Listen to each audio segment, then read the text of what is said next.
Hey guys, so this is chapter 6, lesson 2. This is a short one. It kind of touches on things from lesson 1, but real briefly we want to go through who the leaders are at this time. And so we mentioned the dictators last time, the Axis powers. Benito Mussolini, his rise to power comes a little bit before Hitler. He was a role model for Hitler in some ways, although Hitler does end up surpassing him in power and just military strength. But Benito Mussolini is the one who's going to rise to power in Italy. He's using these fascist symbols as a way of calling back to the good old days of Italy, when Italy was strong, which would be when Italy was Rome, the Roman Empire. So that the fascist, or the fasces as a symbol, harkens back or makes people think of ancient Rome or the Roman Empire. And even like the salute, like the Nazi salute, where you see someone like holding their hand up like that, that was thought to be a Roman salute. So they're bringing these symbols in to remind people of the good old days. Even Hitler was doing the same thing, trying to remind people of the Holy Roman Empire back when Germany was stronger and before it had been humiliated with the Treaty of Versailles and the end of World War I. Adolf Hitler from Germany. The German flag at this time becomes the swastika, a symbol which would have been a peaceful symbol before Hitler took it, and is now seen as a symbol for hate. Hideki Tojo for Japan. And when you see the Japanese flag now, there's just a red sun, white flag. But at this time, they had aspirations to conquer the Pacific region, so China and the Philippines and even up to Australia. So they see themselves as spreading. So when you see those the rays coming off of the red sun, at that time that's the imperial flag of Japan when they're trying to spread. And they're actually kind of inspired by Teddy Roosevelt's Roosevelt corollary to the Monroe Doctrine. He said, Teddy Roosevelt said that America was the international police power, that they were responsible for the Western Hemisphere. Well, Japan is seen as their responsibility to manage the Pacific region. And so they're kind of using our model in a sense and then twisting it, and they're going to kind of dominate places like China in a very cruel way. But they're also trying to get resources. We have our resources in America. Japan is going to take over parts of the Pacific because they don't have resources on the island. If they want to industrialize, they need to get the raw materials in other places that we have naturally in the United States. So that's Hideki Tojo. I mentioned last lesson that the emperor is Emperor Hirohito, but he's more of a figurehead. He is the person that most Japanese are thinking of and are loyal to, so they take it as their loyalty is to the emperor. One of the tricks with getting Japan to surrender by the end of the war will be the Japanese are so loyal to the emperor as a religious figure that they don't want to give up, and many of them will be willing to die in support of him. So, but we'll get to that later on. So, those are the nut jobs, those three right there. That's the Axis powers. The Allied powers. It's going to start with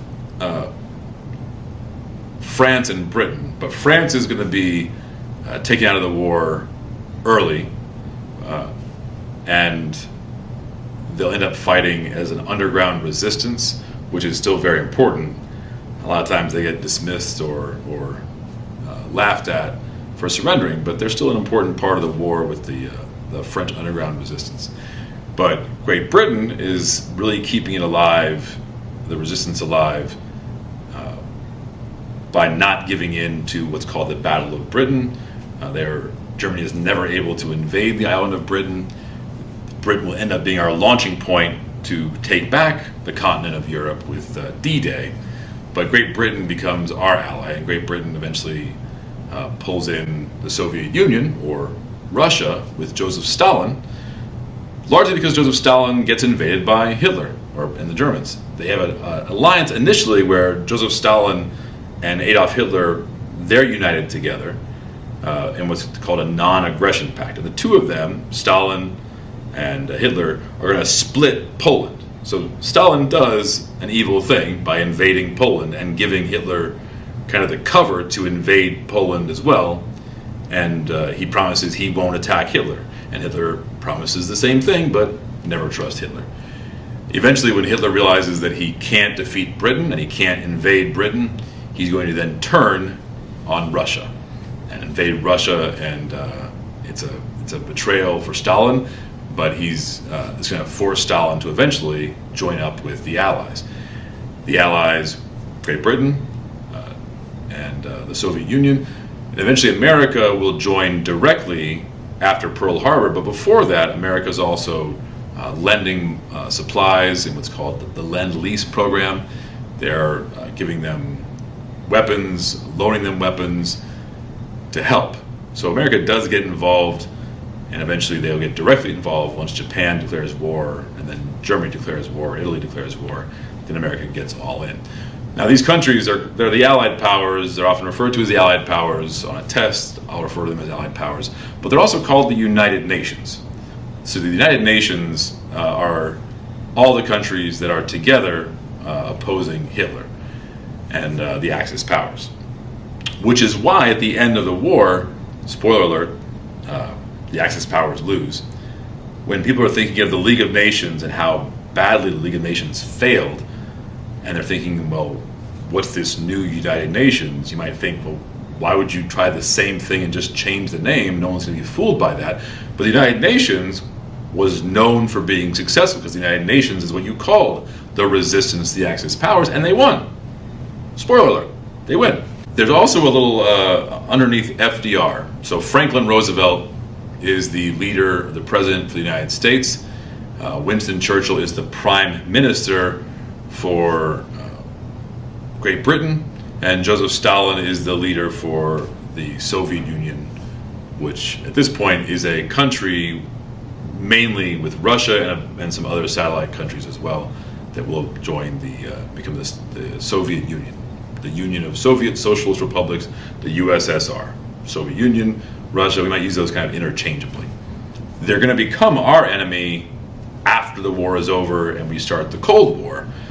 But during this war, the enemy of my enemy is my friend. The Soviet Union becomes Hitler's enemy, and so they become our friend. And we do support them with weapons, and then eventually directly we help. So those are the Allied powers. Winston Churchill, Franklin Roosevelt, Joseph Stalin. Spoiler alert again, Franklin Roosevelt is going to die shortly after he's elected to his fourth term. So not only does he have a third term, but a fourth term as well. No other president has gone beyond 2. Franklin Roosevelt went to 4. In his fourth term, towards the end of the war, he is going to die of a brain hemorrhage. And his vice president at the time is Harry Truman. And Harry Truman will become the president after Franklin Roosevelt. He's going to discover things like the Manhattan Project and the plan to make an atomic bomb.